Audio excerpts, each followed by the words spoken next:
સરહદ ડેરી દ્વારા શ્વેત ક્રાંતિની સફળતા બાદ હરિયાળી ક્રાંતિ તરફ ડગ મંડાયા છે.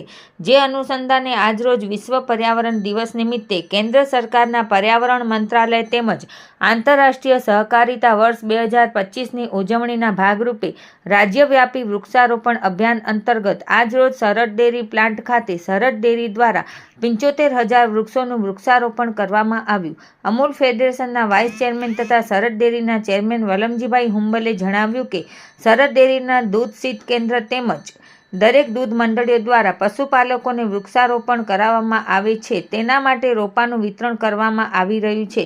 સરહદ ડેરીના કુલ 18 સેન્ટરની દરેક દૂધ મંડળીઓ અને પશુપાલકોને 75,000 જેટલા રોપાનું વિતરણ કરવામાં આવ્યું અને હજી પણ રોપાનું વિતરણ ચાલુ છે. દરેક મંડળી સાથે સાથે પશુપાલકોના ઘર આંગણે પશુપાલકો પોતે વૃક્ષારોપણ કરી રહ્યા છે. વધતા જતા પ્રદૂષણને નિયંત્રણ અંગે અનેક સંસ્થાઓ દ્વારા વૃક્ષો વાવીને સામાજિક જવાબદારીનું પ્રેરણાત્મક કાર્ય કરવામાં આવી રહ્યું છે. સરહદ ડેરી દ્વારા દરેક દૂધ મંડળી તેમજ પશુપાલકો સાથે વૃક્ષારોપણ તેમજ તેનું ઉછેર કરવાનો ઝુંબેશ હાથ ધરવામાં આવી રહ્યો છે. વૃક્ષોની વાવણી કરી અને કચ્છ જિલ્લામાં હરિયાળી ક્રાંતિ સર્જવા માટે કચ્છની દૂધ મંડળીઓ તેમજ પશુપાલકોનો મોટો ફાળો છે. તેમજ લોકો વધુ વૃક્ષો વાવે અને તેનો ઉછેર કરે તે માટે સરહદ ડેરી દ્વારા પ્રચાર પ્રસાર કરી જાગૃતિ લાવી રહી છે. વધુમાં તેઓએ જણાવ્યું કે આજના દિવસે સરહદ ડેરી પર્યાવરણ ક્ષેત્રે નવીન પહેલ સાથે આગળ આવી છે.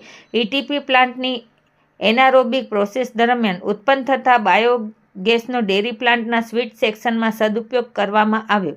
જે સ્વીટ સેક્શનમાં દરરોજના અંદાજિત 60 કિલો એલપીજી ગેસનો વપરાશ થતો હતો તેની જગ્યાએ હવે ઈટીપી પ્લાન્ટમાંથી નીકળતા બાયોગેસનો ઉપયોગ કરવામાં આવશે.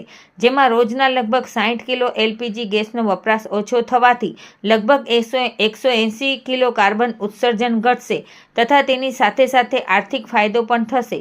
જેમાં એલપીજી ગેસ ખર્ચનો દર મહિને 1.50 લાખ રૂપિયા તથા વાર્ષિક 19 લાખ રૂપિયાનો બચાવ થશે.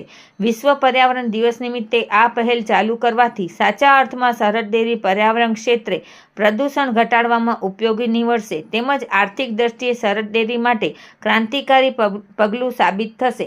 આ પહેલ દ્વારા સરહદ ડેરીને વધુ પર્યાવરણલક્ષી અને ટકાઉ બનાવવા માટે નવી ક્રાંતિને વેગ મળશે.